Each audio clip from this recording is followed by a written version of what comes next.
One of the worst things that happened to me after my accident was the day they told me I would never be able to walk again.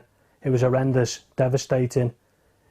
If you take risks on site, it might be you next.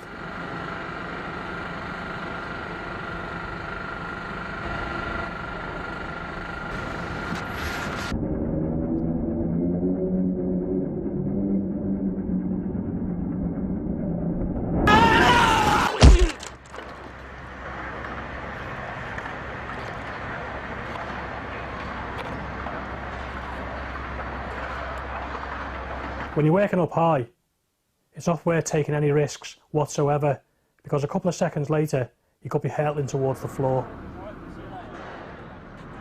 Just think, is it worth it? What effect is it going to have on your family? Where's the money going to come from? Do you really want your kids to grow up without a father? That's the reality.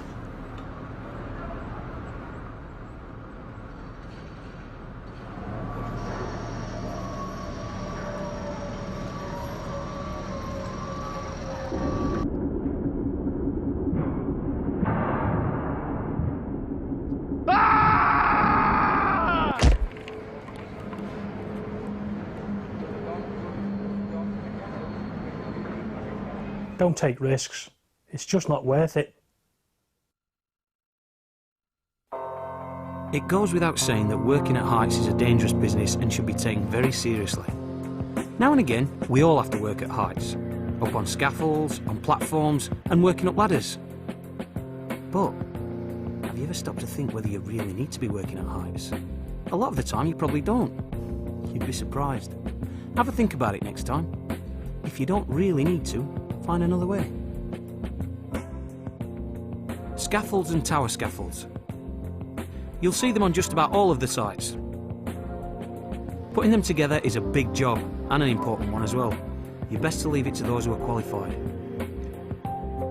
Every work area where you work needs to be safe and completely secure, so it's not worth leaving it to chance.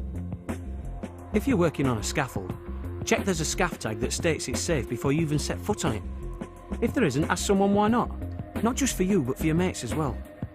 You might get away without an accident, but what about the bloke after you? Or the bloke after him?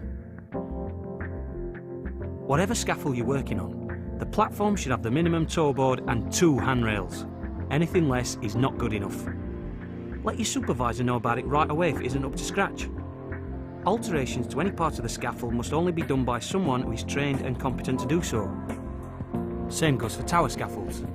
Accept nothing less than total safety when you're at work. Ladders are something we probably use all the time, but do we really need to? A lot of the time we reach for the ladder to do work we'd be better off doing some other way, or maybe by someone better qualified for the job. There's no point in putting yourself at risk if you don't have to. If you do use a ladder, make sure you know how to use it correctly. Ask yourself a few questions. Have you made it safe to use? Is it long enough for the task? Do you need someone to help you? It's more than likely some of you have worked on MUPs, or mobile elevated working platforms. If you have, or if you're going to, you must be trained and competent to operate them. One thing you can do is make sure you're using your harness according to the manufacturer's recommendations. It's a simple thing to do, but it can make a big difference. As well as looking out for yourself and your mates, you need to make sure everyone on site is safe, especially when you're working up on a MUP, where you could be dropping tools or materials over another work area. Your best bet is to make sure you cordon off a work area before you start. On some sites you might work with a safety net. It's another precaution that's taken as a further level of safety, and any extra protection has got to be a good thing. Again, just keep in mind that the net should only be put together by those who are competent.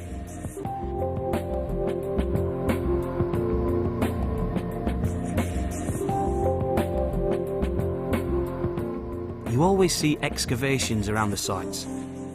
They're part and parcel of the work that goes on around the project. Any excavation should be properly protected with barriers and safety observed when working or moving around them. Excavations are potentially very hazardous, with severe drops and pits containing rebar and other very dangerous materials. Safety harnesses should be a last resort of protection when working at height, but if you do need to wear a harness, Make sure you've been fully trained. You should do a visual inspection every day with a competent person recording all full inspections every 6 months. If there's an emergency and you've fallen, it's estimated you'll have about 10 to 15 minutes before it becomes life-threatening and the harness begins cutting off your blood supply. You need to act fast but safely if you see someone fall. Make sure you know how to effect a successful rescue plan and move quickly. If you don't know what your rescue plan is, ask your supervisor. Your mate's life might depend on it. Make sure you're happy with every part of your harness and where you're going to be fixing it onto your workplace. Know where your clipping on points are. Are they stable and secure? Working at height kills more people each year in the construction industry than any other workplace accident. So remember, your safety is the #1 priority. It's easy to let a few things slip sometimes. Maybe you thought you didn't need that harness. Maybe you should have asked your mate to help you out with that ladder. It's not just your life you're affecting. It's the life of your family, your mates. Don't take the risk.